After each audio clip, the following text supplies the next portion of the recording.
আসসালামু আলাইকুম। তো সর্বপ্রথম তোমাদের উদ্দেশ্যে কিছু বলে রাখি যে আমি যে নমুনা প্রশ্নগুলো দেই সেগুলো হচ্ছে তোমাদের প্রশ্নে আসার মতো ওই রিলেটেড প্রশ্নই আর কি দেই। তোমরা আমার চ্যানেলে গিয়ে দেখতে পারো বিগত যেই তোমাদের পরীক্ষাগুলো হয়েছে ডিজিটাল প্রযুক্তি, জীবন ও জীবিকা।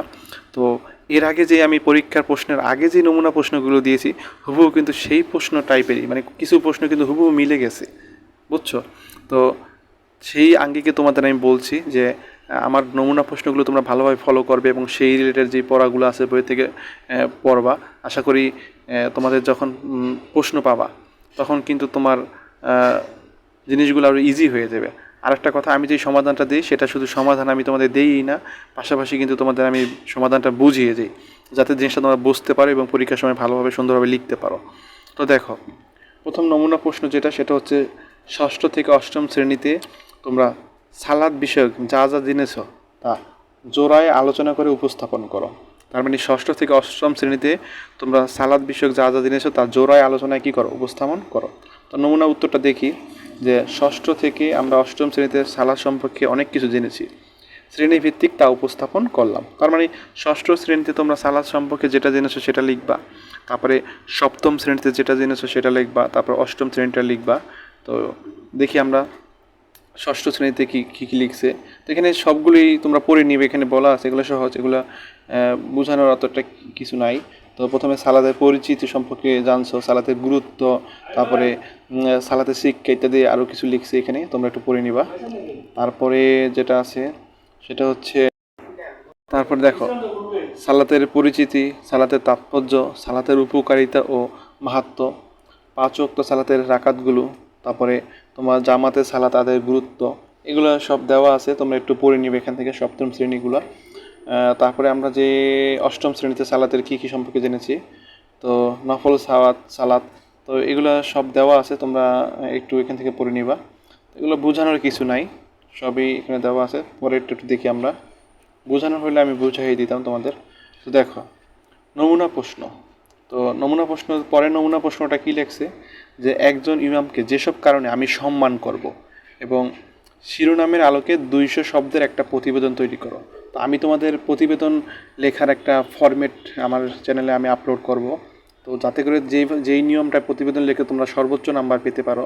তো তোমরা চ্যানেলটিকে সাবস্ক্রাইব করে না থাকলে আশা করি যে তোমরা সাবস্ক্রাইব করবা, যাতে করে সম্পূর্ণ আপডেট তোমাদের ফোনে যাতে সবার আগে চলে আসে।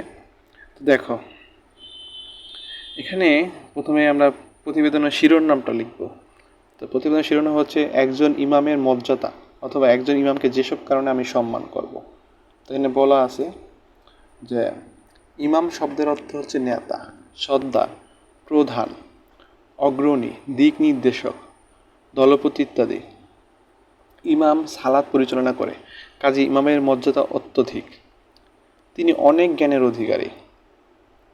তো হাজার হাজার মানুষ তার পিছনে সালাত আদায় করে, তাদের সালাত বিশুদ্ধ হওয়ার দায়িত্ব তার, এজন্য তাকে হতে হয় কোরআন হাদিস ও সালাতের মাশাআলের ও ব্যাপারের পণ্ডিত।